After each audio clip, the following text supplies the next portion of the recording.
음악과 함께하는 오늘의 이야기 지금 시작합니다. 평안하신가요?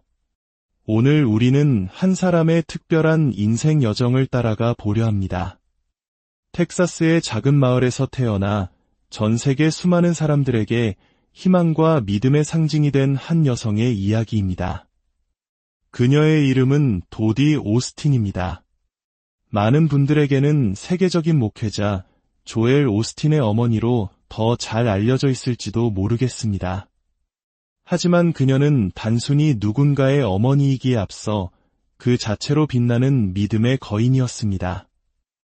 오늘 우리는 그녀의 삶을 통해 하나님의 놀라운 은혜와 사랑이 한 사람의 인생을 어떻게 위대하게 빚어내는지를 함께 나누고자 합니다. 이 이야기가 여러분의 마음에 큰 울림과 위로를 준다면 주변의 소중한 이들에게도 공유하여 하나님의 은혜를 함께 나누시길 바랍니다. 구독과 좋아요를 통해 저희 채널을 응원해 주시는 것 또한 이처럼 선한 이야기를 더 널리 퍼뜨리는 귀한 동력이 될 것입니다. 여러분의 삶에 하나님의 축복이 가득하기를 기도하며 이제 그녀의 이야기 속으로 들어가 보겠습니다. 이곳은 한 사람을 추억하고 기념하기 위해 모인 자리입니다.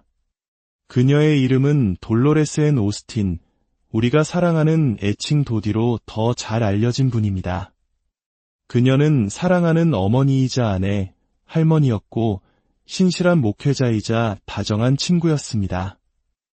그녀의 믿음은 그녀가 살아가는 방식과 사랑하는 방식을 결정하는 삶의 중심축이었습니다.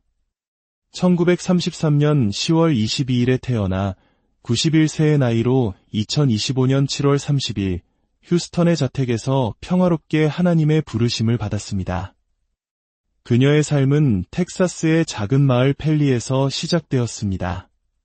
간호학교를 졸업하고 간호사로 일하던 어느 날 병원에서 환자들을 입문하던 한 젊은 목회자를 만나게 됩니다. 그 만남이 그녀의 인생을 완전히 바꾸어 놓았습니다. 1954년 그녀는 존 오스틴 목사와 결혼했고 이후 44년간 미국에서 가장 영향력 있는 사역팀 중 하나로 함께했습니다. 그리고 1959년 어머니의 날, 두 사람은 휴스턴에 버려진 사료창고에서 레이크우드 교회를 시작했습니다. 수만 명이 모이는 거대한 교회, 이른바 메가처치의 시작이었습니다. 처음에는 보잘것없어 보였지만 그들의 흔들리지 않는 믿음과 헌신은 놀라운 부흥의 역사를 만들어냈습니다. 하지만 그녀의 삶에 햇살만 가득했던 것은 아닙니다. 어린 시절 소아마비를 앓았고 1981년에는 말기 암 선고라는 거대한 시련과 마주해야 했습니다. 의사들은 그녀에게 몇 주밖에 남지 않았다고 말했습니다. 절망의 순간 그녀는 세상의 방법이 아닌 하나님의 방법을 택했습니다. 그녀의 손녀는 할머니의 믿음을 이렇게 기억합니다. 할머니께는 매일 밤 잠자리에 들기 전 반드시 읽는 치유의 성경 구절 목록이 있었어요. 할머니는 그것을 나의 약이라고 부르셨죠. 시편 118편, 내가 죽지 않고 살아서 여호와께서 하시는 일을 선포하리로다. 이사야 신세편, 그가 채찍에 맞음으로 우리는 나음을 받았도다.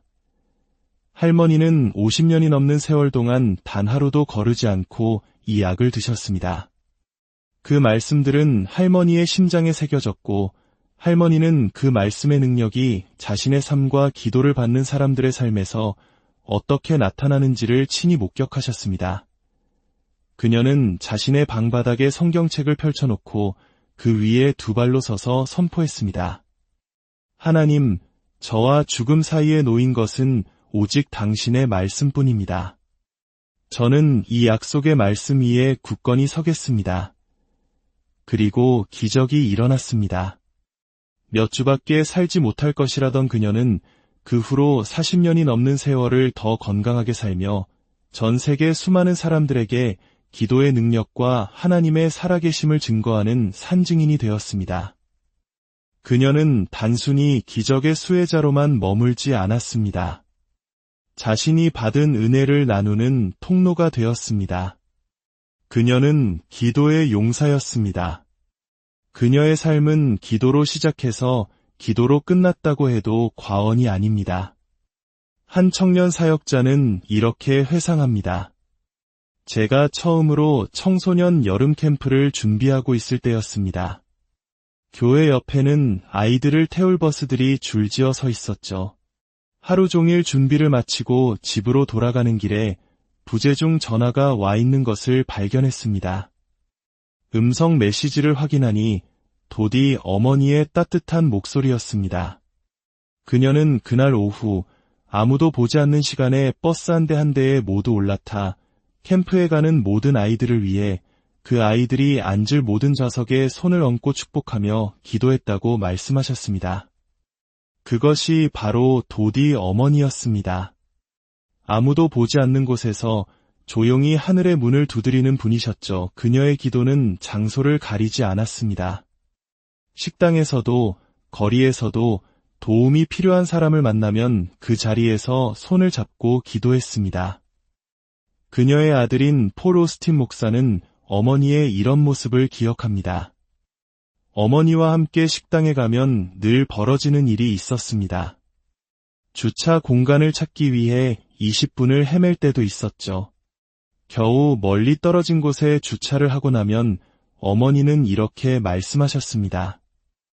예수님, 또 해내셨네요. 저는 속으로 좀 더 가깝고 빠르게 해주시지라고 생각했지만 어머니께는 모든 것이 감사의 제목이었습니다. 식기세척기가 작동을 멈춰도 휴스턴 애스트로스 야구팀이 이겨도 어머니는 항상 예수님, 또 해내셨네요. 라고 외치셨습니다. 예수님은 그녀에게 가장 가까운 친구였고 그녀는 삶의 가장 작은 부분에서도 그분의 손길을 발견하며 감사했습니다. 빅토리아 오스틴 사모는 그녀의 기도 손수건을 기억합니다. 아마 여기 계신 많은 분들이 도디 어머니의 기도 손수건을 받아보셨을 겁니다. 성경책이나 서랍 속에 고이 간직하고 계시겠죠. 그 천 조각 자체가 신비한 능력을 가진 것이 아니었습니다. 그것은 도디라는 한 사람의 흔들리지 않는 믿음과 기도의 상징이었습니다. 그녀는 이 손수건들 위에 간절히 기도했고 사람들에게 나누어 주며 말했습니다. 저는 당신과 함께 서 있습니다. 저는 하나님의 약속을 믿으며 그분은 오늘날에도 여전히 기적을 행하십니다. 도디 오스틴은 위대한 기도의 용사였지만 동시에 유머와 따뜻함을 잃지 않는 사랑스러운 할머니였습니다. 그녀의 손녀 올리비아는 할머니의 인간적인 모습을 이렇게 추억합니다. 할머니는 저희를 웃게 만드셨어요. 한 번은 제가 간식을 달라고 하자 아주 자랑스럽게 감자칩 한 조각을 가져다 주셨죠. 요리에는 그다지 소질이 없으셨어요. 시계를 67개나 모으셨고 매시간 정각이 되면 집안은 온갖 시계 소리로 가득 찼습니다. 텔레비전으로 레슬링 보는 것을 좋아하셨고 손주들이 보낸 굴욕 사진들을 허락도 없이 트위터에 올리곤 하셨죠. 하지만 할머니의 마음은 늘 세상을 향해 부드럽게 열려 있었습니다. 길에서 구급차 소리가 들리면 어김없이 예수님, 저들을 돌보아 주시고 축복해 주세요라고 속삭이셨습니다. 마트의 계산원, 식당의 종업원처럼 눈에 띄지 않는 사람들에게 다가가 그들이 얼마나 소중한 존재인지, 그리고 그들의 수고에 얼마나 감사한지를 큰 소리로 부끄러워하지 않고 표현하셨습니다. 그녀의 손녀는 감동적인 비유로 할머니의 유산을 이야기합니다. 할머니는 우리 손주들을 볼 때마다 볼에 커다란 립스틱 자국이 남도록 뽀뽀를 해주셨어요. 몇 시간이 지나 거울을 보면 제 얼굴에는 여전히 할머니의 립스틱 자국이 남아있었죠. 저는 저도 모르는 사이에 온종일 할머니의 키스를 얼굴에 묻히고 다녔던 겁니다. 이제 할머니는 더 이상 우리 곁에 없지만 하나님은 제게 상기시켜 주셨습니다. 그 립스틱 자국은 여전히 거기에 남아있다고요. 사실 그 자국은 제 얼굴뿐만 아니라 이 자리에 있는 우리 모두의 얼굴에 그리고 할머니의 사랑을 경험한 모든 이들의 얼굴에 남아 있습니다. 할머니는 우리 모두에게 당신의 사랑과 신실함, 친절함을 아낌없이 묻혀주셨고, 우리는 남은 평생 그 흔적을 지니고 살아갈 것입니다. 할머니의 유산은 이제 저의 것이고, 우리의 것입니다. 그리고 그것은 이제 막 시작되었을 뿐입니다. 그녀의 사랑과 기도는 가족의 울타리를 훌쩍 넘어섰습니다. 수많은 이들이 그녀를 통해 하나님의 사랑을 경험했습니다. 한 목회자는 병상에 누워있던 아내를 찾아온 도디의 모습을 잊지 못합니다. 아내가 난소암으로 투병하며 병원에 있을 때였습니다. 잠시 자리를 비웠다가 병실로 돌아오는데 안에서 말소리가 들렸습니다.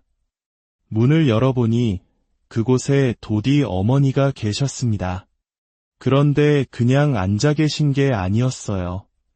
로션병을 들고 제 아내의 발을 마사지하며 치유의 성경 구절을 선포하고 아내를 격려하며 웃게 만들고 있었습니다. 저는 그 거룩한 장면에 방해가 될까 봐 조용히 문을 닫고 나왔습니다. 복도에 서서 눈물을 흘리며 생각했습니다. 도대체 이분은 어떤 분인가?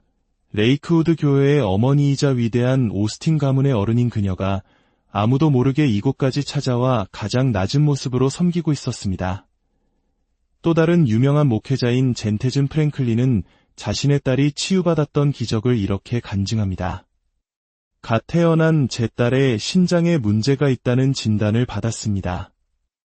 저희 부부는 갓난아기를 안고 절망적인 마음으로 휴스턴에서 열린 목회자 컨퍼런스에 참석했습니다. 우리는 누구에게도 딸의 상태에 대해 말하지 않았습니다. 예배 중 한 안내위원이 저희에게 다가와 속삭였습니다. 도디 사모님께서 저 아기를 데려와 달라고 하십니다. 저희는 놀라서 아기를 안고 강단 앞으로 나아갔습니다. 도디 어머니는 아무것도 모르는 상태에서 아기를 받아 안고는 이렇게 말했습니다. 이 아이에게는 치유가 필요합니다. 그리고 그녀는 아기를 높이 들고 간절히 기도했습니다. 며칠 후 병원으로 돌아가 다시 엑스레이를 찍었을 때 풍선처럼 쪼그라들어 있던 딸의 신장은 완벽하게 정상으로 돌아와 있었습니다. 기적이었습니다. 그녀의 아들 조엘 오스틴 목사는 어머니가 자신에게 어떤 존재였는지 이렇게 회상합니다. 아버지가 세상을 떠나시고 저희 부부가 레이크우드 교회를 맡게 되었을 때 저는 어머니께 종종 조언을 구했습니다. 어머니, 저희가 이런 일을 해보려고 하는데 어떻게 생각하세요? 어머니의 대답은 늘 한결같았습니다. 조엘, 하나님께서 내게 하라고 하시는 마음을 주시면 그대로 하거라. 나는 내 뒤에서 지지하마. 만약 어머니의 그런 충성스럽고 전폭적인 지지가 없었다면 우리는 오늘날의 이 자리에 결코 오지 못했을 겁니다. 도디 오스틴의 삶은 우리에게 무엇을 말해주고 있을까요? 그것은 한 평범한 여성이 하나님을 향한 절대적인 믿음을 가졌을 때 얼마나 비범한 삶을 살아낼 수 있는지를 보여줍니다. 그녀의 삶은 우리에게 가르쳐줍니다. 절망 속에서도 기도는 길을 만들고 사랑은 사람을 살리며 믿음은 불가능을 가능하게 한다는 것을요. 그녀는 작은 체구였지만 거인과 같은 믿음을 소유했습니다. 그녀는 세상의 명예를 좇지 않았지만 누구보다 많은 사람들의 존경과 사랑을 받았습니다. 그녀의 유산은 거대한 건물이나 화려한 업적이 아닙니다. 그녀가 만났던 한 사람의 마음에 심어준 희망의 씨앗, 그녀가 드렸던 수많은 기도의 향기, 그리고 그녀의 삶 전체를 통해 보여준 예수 그리스도의 사랑, 그것이 바로 그녀가 남긴 영원한 유산입니다. 이제 그녀는 이 땅에서의 모든 사명을 마치고 그토록 사랑하고 평생을 섬겼던 주님의 품으로 돌아갔습니다. 그녀는 먼저 가신 남편 존 오스틴 목사와 재회했을 것이고 믿음의 선진들과 함께 금으로 된 길을 거닐고 있을 것입니다. 그리고 그곳에서 우리를 향해 응원하고 있을 것입니다. 믿음의 선한 싸움을 싸우라. 너희 앞에 놓인 경주를 인내로써 마치라. 내가 그랬던 것처럼 너희도 할 수 있다. 오늘 우리는 한 사람의 삶을 통해 하나님의 위대하심을 보았습니다. 도디 오스틴, 그녀의 이야기는 끝이 났지만 그녀가 남긴 믿음의 유산은 우리 모두의 마음속에 남아 계속해서 살아 숨쉴 것입니다. 이제 우리 각자의 삶의 자리로 돌아가 우리만의 믿음의 이야기를 써내려갈 차례입니다. 도디 오스틴처럼 우리도 누군가를 위한 기도의 용사가 되고 절망한 이에게 손을 내미는 위로자가 되며 세상의 소금이여 빛이 되는 삶을 살아가기를 소망합니다. 여러분의 삶의 모든 여정 가운데 하나님의 선하심과 인도하심이 늘 함께 하시기를, 그리고 도디 오스틴이 보여주었던 그 놀라운 믿음과 사랑이 여러분의 삶 속에서도 풍성한 열매로 맺어지기를 주님의 이름으로 축복합니다. 평안한